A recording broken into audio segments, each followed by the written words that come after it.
바로 어제까지 우리 이웃이었던 한 가족이 냉장고에서 꺼낸 김밥을 나눠 먹고 하루아침에 목숨을 잃었습니다. 상한 김밥이 아니었습니다. 신내가 나는 김밥도 아니었습니다. 그저 전날 소풍을 위해 정성껏 싸서 우리가 가장 안전하다고 믿는 냉장고에 넣어두었던 아주 평범한 김밥이었습니다. 대체 무엇이 사랑과 설렘이 담긴 음식을 한순간에 일가족을 죽음으로 몰고 간 끔찍한 독약으로 바꿔버린 것일까요? 안녕하십니까? 평생을 식품이 어떻게 독이 되고 약이 되는지를 연구해온 식품 안전 전문가 교수 이상호입니다. 저는 오늘 이 안타까운 비극을 막을 수 있었던 학자로서, 그리고 한 사람의 생명을 귀하게 여기는 교육자로서 참담한 마음을 금할 길이 없습니다. 오늘 저는 제 모든 전문 지식을 걸고 더 이상 이런 끔찍한 일이 일어나지 않도록 막아야 한다는 사명감으로 이 자리에 섰습니다. 사건은 이렇습니다. 화창했던 어느 주말 아침이었습니다. 어머니는 사랑하는 가족과의 나들이를 위해 새벽부터 일어나 정성껏 김밥을 말았습니다. 아이들은 맛있다며 즐겁게 김밥을 먹었고 온 가족이 행복한 시간을 보냈습니다. 그리고 남은 김밥은 당연하다는 듯이 저녁에 먹기 위해 냉장고에 넣어두었습니다. 하지만 그날 밤 비극은 시작되었습니다. 냉장고에 김밥을 데워 먹은 가족 모두가 원인 모를 극심한 복통과 후토, 설사에 시달리기 시작했고 결국 병원으로 옮겨졌지만 어린 자녀와 할머니는 끝내 깨어나지 못했습니다. 모두가 혼란에 빠졌습니다. 병원에서는 식중독균에 의한 폐혈증이라고 발표했지만 남겨진 가족은 도저히 납득할 수 없었습니다. 그는 우리는 상한 음식을 먹은 적이 없어요. 냉장고에 잘 보관했던 김밥이었단 말입니다. 라고 절규했습니다. 바로 그 지점, 냉장고에 잘 보관했다는 그 믿음이 비극의 씨앗이었습니다. 이 끔찍한 이야기가 남의 일 같지 않으시죠? 괜찮습니다. 오늘 제 영상 단 하나만 끝까지 집중해서 보시면 여러분에게 이런 비극적인 일은 발생하지 않을 것임을 약속드립니다. 제가 영상에서 말씀드릴 이것 하나만 아셔도 당신의 냉장고는 더 이상 독소를 키우는 시한폭탄이 되지 않을 것입니다. 오늘 이 정보가 나와 내 가족의 생명을 지킬 중요한 지식이라 생각하신다면 지금 바로 화면 오른쪽 아래 구독 버튼과 좋아요 버튼을 눌러 저의 건강 정보를 계속 받아보십시오. 그리고 당신이 사랑하는 모든 사람에게 이 영상을 공유해서 더 이상의 안타까운 비극을 함께 막아주시길 간절히 부탁드립니다. 그럼 시작하겠습니다. 자, 그럼 지금부터는 이 비극의 현미경을 들여다보겠습니다. 왜 하필 김밥이었을까요? 남겨진 가족의 절규가 아직도 제 귓가에 맴도는 것 같습니다. 우리는 그저 냉장고에 잘 보관했을 뿐입니다. 라는 그 외침. 그렇습니다. 그분들은 아무 잘못이 없습니다. 단지 우리가 너무나 오랫동안 믿어왔던 그 상식이 사실은 가장 무서운 함정이었을 뿐입니다. 김밥은 그 자체로 하나의 완벽한 생태계입니다. 탄수화물인 밥, 단백질인 계란과 고기, 그리고 다양한 채소들. 이 완벽한 영양의 조합이 역설적으로 세균에게는 더할 나위 없이 완벽한 뷔페 식당이 됩니다. 그리고 이 식당은 우리가 모르는 사이에 보이지 않는 지뢰밭으로 변해가고 있었습니다. 저도 어릴 적 운동의 날 아침이면 늘 어머니께서 새벽부터 일어나 김밥을 싸주시던 기억이 생생합니다. 참기름 냄새가 온 집안에 진동하고 알록달록한 재료들을 보면 소풍 가기도 전에 마음이 설렜습니다.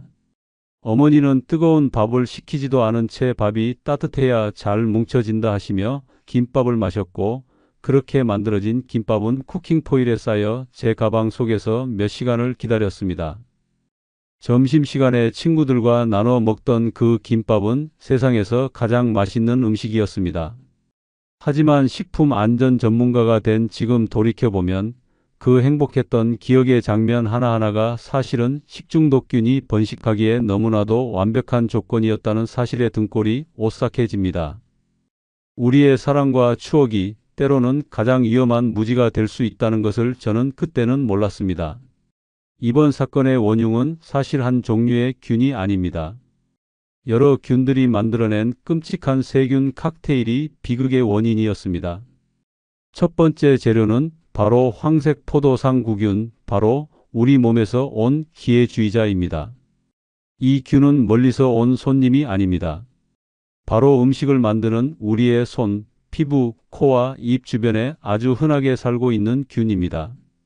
평소에는 문제를 일으키지 않지만 상처가 나거나 면역력이 떨어지면 염증을 일으키는 바로 그 균입니다. 우리가 따뜻한 밥을 손으로 펼치고 재료를 올리고 김밥을 마는 그 모든 사랑의 과정 속에서 이 균은 음식으로 옮겨가 장독소라는 강력한 독을 뿜어냅니다. 이 독소는 열에 매우 강해 데워도 사라지지 않는 첫 번째 독성 물질이 됩니다. 사랑의 손길이 남긴 보이지 않는 독, 그것이 황색 포도상구균의 정체입니다.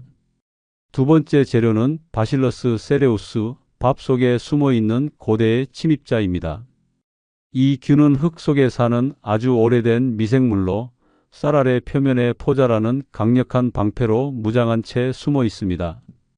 이 포자는 마치 화산 깊은 곳에 잠들어 있는 마그마와 같습니다. 밥을 짓는 100도에 끓는 물은 그저 화산의 표면을 잠시 뜨겁게 할 뿐 깊은 곳의 마그마, 즉 포자를 파괴하지는 못합니다. 그렇게 살아남은 포자는 조리된 밥 속에서 조용히 기회를 엿봅니다. 그리고 우리가 김밥을 냉장고에 넣는 순간 비극의 막이 오릅니다. 냉장고의 미지근한 냉기는 이 잠자던 마그마를 깨우는 신호탄이 됩니다. 포자라는 방패를 벗어 던진 균들은 깨어나 무서운 속도로 번식하며 열에 강한 또 다른 종류의 독소를 뿜어내기 시작합니다. 김밥 한 줄의 중심부는 냉장고 안에서도 한참 동안이나 균이 번식하기 좋은 20에서 40도의 온도를 유지합니다. 결국 냉장고는 안전한 피난처가 아니라 세균들을 위한 느리게 작동하는 인큐베이터가 되어버린 것입니다. 결국 냉장고 속 김밥은 황색 포도상구균의 독소와 바실러스 세레우스의 독소가 뒤섞인 치명적인 세균 칵테일이 되어버린 것입니다. 이를 모르고 데워 먹는 행위는 이미 독이 든 잔에 뜨거운 물을 붓는 것과 같습니다. 물이 뜨겁다고 해서 독이 사라지지는 않는 것처럼 말입니다. 그 독소는 범인이 떠난 현장에 남겨진 지워지지 않는 지문과 같습니다. 균을 죽여도 독소라는 증거는 사라지지 않고 우리 몸을 공격하는 것입니다. 그렇다면 어떻게 해야 이 비극의 칵테일이 만들어지는 것을 막을 수 있을까요? 정답은 재료 분리와 신속 냉동입니다. 김밥은 만든 즉시 먹는 것이 최선입니다. 만약 보관해야 한다면 김밥 형태로 보관하지 마십시오. 밥과 재료, 그 시작점으로 돌아가야 합니다. 밥은 넓게 펼쳐 최대한 빨리 식힌 뒤 한 번 먹을 양만큼씩만 나눠 반드시 냉동 보관하셔야 합니다. 다른 재료들은 각각 다른 밀폐 용기에 담아 냉장 보관하십시오. 이것이 바로 세균들이 칵테일 파티를 열 기회 자체를 박탈하는 과학적인 예방법입니다. 하지만 이 김밥의 비극은 우리가 주방에서 저지르는 수많은 실수 중 하나일 뿐입니다. 이제부터는 우리가 전혀 예상하지 못했던 우리 집 냉장고를 독소 공장으로 만드는 또 다른 실수들을 바로잡아 보겠습니다. 김밥 속에 숨어 있던 세균 칵테일의 이야기는 사실 우리 주방의 낡은 상식에 보내는 강력한 경고등입니다. 이제부터는 우리가 철석같이 믿어왔던 어머니의 어머니로부터 물려받은 그 익숙한 습관들이 어떻게 우리 건강을 위협하는지 그 9가지의 불편한 진실을 마주할 시간입니다. 부디 여러분 가정의 냉장고를 떠올리시며 제 이야기에 귀 기울여 주시기 바랍니다. 첫 번째 진실, 큰 솥 그대로 보관해야 제맛이지라는 착각. 카레짜장 한 솥 가득 끓인 카레와 짜장. 우리는 흔히 큰 솥 그대로 냉장고에 넣어야 하룻밤 숙성되어 맛이 깊어진다고 믿습니다. 하지만 이는 웰치균이라는 식중독균에게 완벽한 증식 시간을 벌어주는 최악의 실수입니다. 거대한 솥의 중심부는 냉장고 안에서도 몇 시간 동안 균이 가장 좋아하는 20에서 50도의 미지근한 온도를 유지합니다. 바로 그 시간이 100도에서도 살아남은 웰치균 포자들이 깨어나 수백만 마리로 불어나는 골든타임이 됩니다. 맛을 지키려다 우리 가족의 장 건강을 통째로 내어주는 셈입니다. 두 번째 진실 귀한 음식은 덩어리째 보관해야지라는 착각 갈비찜 수육 명절이나 생일에 만든 갈비찜과 수육. 우리는 귀한 고기일수록 덩어리째 보관해야 육즙이 보존된다고 생각합니다. 하지만 이 역시 카레와 마찬가지로 고기 덩어리의 속이 식는데 너무나 오랜 시간이 걸립니다. 냉장고에 냉기는 두꺼운 고기층을 뚫고 중심부까지 도달하는데 몇 시간이나 걸립니다. 그동안 고기의 중심부는 세균들에게는 따뜻하고 영양가 높은 안전 가옥이 됩니다. 겉은 차갑게 식었을지 몰라도 그 속에서는 보이지 않는 전쟁이 벌어지고 있는 것입니다. 육즙을 지키려다 세균까지 함께 보관하게 되는 것입니다. 세 번째 진실 싹만 안 나면 된다는 착각 감자를 냉장고에 넣는 유일한 이유는 싹을 막기 위함입니다. 하지만 우리는 더 무서운 것을 얻게 됩니다. 저온에 노출된 감자는 스스로를 보호하기 위해 내부의 녹말을 당분으로 바꿉니다. 바로 이 당분이 고온과 만났을 때 아크릴 아마이드라는 1급 발암 추정 물질로 변할 수 있습니다. 눈에 보이는 싹이라는 위험을 피하려다 눈에 보이지 않는 훨씬 더 치명적인 발암 물질을 우리 손으로 직접 만들고 있었던 것입니다. 이는 마치 작은 도둑을 막기 위해 집안에 사자를 풀어놓는 것과 같은 어리석은 행동입니다. 네 번째 진실 조금 썩은 것은 도려내면 된다는 착각 생강의 핀 작은 곰팡이. 우리는 그 부분만 칼로 도려내고 나머지는 괜찮을 거라 믿습니다. 하지만 이는 불이 난 집에 까맣게 탄 벽지만 뜯어내고 아직 불씨가 남은 집에서 사는 것과 같습니다. 생강에 핀 곰팡이가 만들어내는 아플라톡신이라는 맹독은 눈에 보이지 않는 뿌리 형태로 생강 전체에 이미 퍼져 있습니다. 그 독은 우리 간을 공격하는 치명적인 발암 물질입니다. 아깝다는 생각 하나가 우리 몸의 암세포에 씨앗을 심는 행위가 될 수 있다는 사실을 절대 잊어서는 안 됩니다. 다섯 번째 진실 비싼 영양제는 신선하게 보관해야지라는 착각 오메가3 큰맘 먹고 산 오메가3 영양제. 우리는 신선도를 위해 냉장고에 넣습니다. 하지만 기름 성분인 오메가3는 온도 변화에 매우 취약합니다. 냉장고 문을 여닫을 때마다 겪는 온도 변화와 습기는 기름을 산패시키는 촉매제가 됩니다. 산패된 기름은 우리 몸의 염증을 끄는 소방관이 아니라 오히려 염증을 일으키고 세포를 공격하는 독성 물질로 변합니다. 신선함을 지키려다 오히려 독을 먹고 있었던 셈입니다. 자식이 부모님 건강을 위해 사들인 오메가3를 냉장고에 넣어드리며 어머니 신선하게 드세요 라고 말하는 그 효심이 오히려 부모님의 건강을 해치는 칼날이 될 수도 있는 것입니다. 여섯 번째 진실 물에만 담가두면 된다는 착각 두부 남은 두부를 맹물에 담가 냉장 보관하는 것은 세균에게 영양가 높은 수영장을 제공하는 것과 같습니다. 두부의 단백질은 물속에서 세균이 번식하기에 최적의 먹이가 됩니다. 하루만 지나도 그 물은 눈에 보이지 않는 수백만 마리의 세균으로 가득 찰 수 있습니다. 반드시 끓는 물에 살짝 데쳐 표면에 균을 죽인 뒤 소금을 약간 탄 깨끗한 물에 담가 보관해야만 안전합니다. 일곱 번째 진실 오래 먹으려면 냉장고가 최고라는 착각 견과류를 오래 먹기 위해 냉장고에 넣는 순간 우리는 세 가지를 잃습니다. 습기를 먹어 바삭함을 잃고 다른 음식 냄새를 빨아들여 고소함을 잃습니다. 그리고 가장 중요한 것, 눅눅해진 견과류에 곰팡이가 피면서 안전을 잃게 될 수 있습니다. 견과류는 밀폐용기에 담아 어둡고 서늘한 실온에 보관하는 것이 그 생명력을 지키는 길입니다. 여덟 번째 진실 채소니까 같이 둬도 괜찮다는 착각 양파와 감자를 냉장고 채소 칸에 함께 두는 것은 원수들을 한 방에 가둬두는 것과 같습니다. 양파에서 나오는 가스는 감자의 싹을 틔우게 하고 감자에서 나오는 수분은 양파를 더 빨리 썩게 만듭니다. 서로의 수명을 단축시키는 최악의 조합인 것입니다. 서로를 위한 최선은 각자의 공간을 찾아 멀리 떨어뜨려 놓는 것입니다. 9번째, 진실 말린 거니까 괜찮다는 착각. 말린 과일. 건조시킨 과일을 왜 다시 축축한 냉장고에 넣으십니까? 수분을 제거해 보존성을 높인 식품을 다시 습기 속으로 밀어 넣는 것은 보관의 의미를 완전히 파괴하는 행동입니다. 말린 과일은 습기를 빨아들여 끈적해지고 맛과 식감을 모두 잃어버립니다. 이는 마치 잘 말린 빨래를 다시 빗속에 널어놓는 것과 같습니다. 자, 여기까지 9가지의 불편한 진실에 대해 말씀드렸습니다.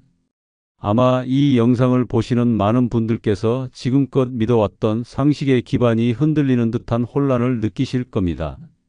어머니의 어머니 때부터 이렇게 해왔는데 다 틀렸단 말인가? 그렇지 않습니다. 우리 어머니들의 지혜가 틀린 것이 아닙니다. 단지 시대가 변했고 우리의 주방이 변했다는 사실을 우리가 잊고 있었을 뿐입니다. 우리 할머니 시대에는 냉장고가 없었습니다. 그래서 음식은 갓해서 바로 먹고 남은 것은 바람이 잘 통하는 서늘한 텐마루에 두어 자연의 순리대로 빨리 식히는 것이 철칙이었습니다. 그분들에게는 시간을 거스르는 마법 상자가 없었기에 오히려 시간의 흐름에 순응하는 지혜가 있었던 것입니다. 음식은 살아있는 생물과 같아서 그 숨을 이해하고 자연의 법칙대로 다뤄야 한다는 것을 몸으로 알고 계셨습니다. 하지만 우리는 냉장고라는 강력한 도구를 손에 넣었습니다. 그리고 우리는 이 도구의 편리함에 취해 음식 본연의 특성과 시간의 흐름을 무시하기 시작했습니다. 우리는 냉장고를 음식의 무덤 혹은 시간이 멈춘 영혼의 공간으로 착각했습니다. 문을 닫으면 모든 것이 안전할 것이라고, 그 안의 세상은 바깥 세상과 완전히 단절될 것이라고 믿었습니다. 하지만 아니었습니다. 냉장고는 닫힌 상자일 뿐 그 안에서도 시간은 흐릅니다. 다만 조금 느리고 다르게 흐를 뿐입니다. 그리고 어떤 음식들에게 그 느리고 차가운 시간은 오히려 독소를 키우기에 가장 완벽한 환경이 되었던 것입니다. 제가 젊은 시절 맞벌이를 하던 아내와 어린 아이들을 키우며 정신없이 살던 때가 생각납니다. 하루는 아내가 아이들을 위해 닭백숙을 한 솥 끓여놓고 급히 출근을 했습니다. 저는 퇴근하고 돌아와 그 큰 솥을 그대로 냉장고에 넣으며 내일 아침이면 아이들이 따뜻한 국물을 먹을 수 있겠지 하며 뿌듯해했습니다. 하지만 다음 날 아침 그 국물을 먹은 아이가 배탈이 나 며칠을 고생했습니다. 그때 저는 식품을 연구하는 학자임에도 불구하고 바쁘다는 핑계로 가장 기본적인 원칙을 잊었던 제 자신이 너무나도 부끄러웠습니다. 편리함이라는 달콤한 유혹이 안전이라는 가장 중요한 가치를 어떻게 무너뜨릴 수 있는지 뼈저리게 깨달은 순간이었습니다. 그날 이후로 저희 집 주방에는 새로운 규칙이 생겼습니다. 아무리 바빠도 뜨거운 것은 완전히 식혀서 작은 그릇에 나눠서 보관한다. 이 당연한 원칙 하나가 그 이후로 저희 가족의 건강을 지켜주었습니다. 우리가 가족을 위해 음식을 냉장고에 넣는 행위는 분명 사랑에서 비롯된 것입니다. 하지만 이제 우리의 사랑은 업데이트 되어야 합니다. 과거의 관습에 머무는 막연한 사랑이 아니라 변화된 환경을 이해하고 과학적 사실을 받아들이는 현명한 사랑으로 진화해야 합니다. 이제 우리는 냉장고를 맹신하는 사용자가 아니라 냉장고의 장점과 단점을 정확히 파악하고 올바르게 사용하는 주방의 지휘관이 되어야 합니다. 냉장, 냉동, 실온이라는 세 가지 악기를 음식의 특성에 맞게 지휘하여 우리 가족의 건강이라는 아름다운 교향곡을 연주해야 할 때입니다. 오늘 우리는 참으로 길고 어쩌면 조금은 불편한 진실들을 마주했습니다. 김밥 속에 숨어있던 세균 칵테일의 정체를 알게 되었고 우리 주방의 낡은 규칙들이 어떻게 우리를 위협했는지 목격했습니다. 이 모든 지식은 결코 여러분을 불안하게 만들기 위함이 아닙니다. 오히려 여러분께 새로운 규칙을 세울 힘을 드리기 위함입니다. 이제 여러분은 더 이상 과거의 관습에 얽매인 주방의 일꾼이 아닙니다. 과학적 지식을 바탕으로 우리 집만의 식품 안전 규칙을 세우고 실천하는 가족 건강의 수호자가 되신 것입니다. 여러분의 손에 무지와 관습이라는 보이지 않는 적으로부터 가족을 지켜낼 지혜라는 방패가 들려진 것입니다. 그래서 저는 오늘 여러분께 구체적인 행동 하나를 제안하고 싶습니다. 오늘 저녁 주방으로 가셔서 키친 리셋 버튼을 누르십시오. 과거로부터 이어져 온 낡고 위험한 습관들을 모두 삭제하고 오늘 배운 지식을 바탕으로 우리 집만의 새로운 건강 시스템을 설치하는 것입니다. 냉장고 앞에 종이 한 장을 붙여 보십시오. 그리고 오늘 배운 지혜를 바탕으로 우리 집만의 가족 건강 헌법을 직접 만들어 보는 것은 어떨까요? 거창할 필요 없습니다. 제1조 모든 뜨거운 음식은 반드시 작은 그릇에 나눠 담아 완전히 식힌 후 보관한다. 제2조 감자와 양파는 냉장고 출입을 금지한다. 제3조 남은 두부는 반드시 끓는 물에 데친 후 소금물에 담가 보관한다. 이렇게 우리 가족의 눈높이에 맞는 새로운 규칙을 세우고 아이들과 남편, 아내와 함께 그 이유를 설명하며 다 함께 실천해 나가는 것입니다. 아이들에게는 이것이 과학 공부가 될 것이고 배우자에게는 서로의 건강을 챙기는 사랑의 표현이 될 것입니다. 이 작은 실천 하나가 오늘 우리가 이야기 나눈 것과 같은 끔찍한 비극을 막고 우리 가족의 건강과 행복을 지키는 가장 위대한 첫걸음이 될 것입니다. 이것은 단순히 메모를 붙이는 행위가 아닙니다. 이것은 우리 가족의 건강은 내가 직접 지키겠다는 사랑의 선언이며 잘못된 관습의 고리를 끊어내고 새로운 지혜를 실천하겠다는 결단의 표현입니다. 이 채널의 성장을 위해서가 아닙니다. 제 개인의 명예를 위해서도 아닙니다. 우리 사회의 건강을 위해 더 이상의 안타까운 비극이 이 땅에 다시는 일어나지 않도록 하기 위해 이 영상을 여러분의 자녀와 이웃, 친구들에게 반드시 보라고 전해 주십시오. 어머니, 아버지, 저희 집 감자는 이제 냉장고에 넣지 않아요. 여보, 우리 아이들을 위해 카레는 꼭 작은 그릇에 나눠서 식힙시다. 이렇게 여러분께서 먼저 지혜의 전도사가 되어 주십시오. 지식을 나누는 것, 그것이 우리 공동체에 퍼져나가는 위험한 바이러스를 막는 가장 강력한 지식이라는 백신이라 저는 굳게 믿습니다. 긴 시간 제 부족한 이야기에 귀 기울여 주셔서 진심으로 감사합니다. 부디 오늘 얻은 지혜로 여러분 가정의 식탁이 늘 건강과 행복으로 가득하기를 간절히 기원합니다.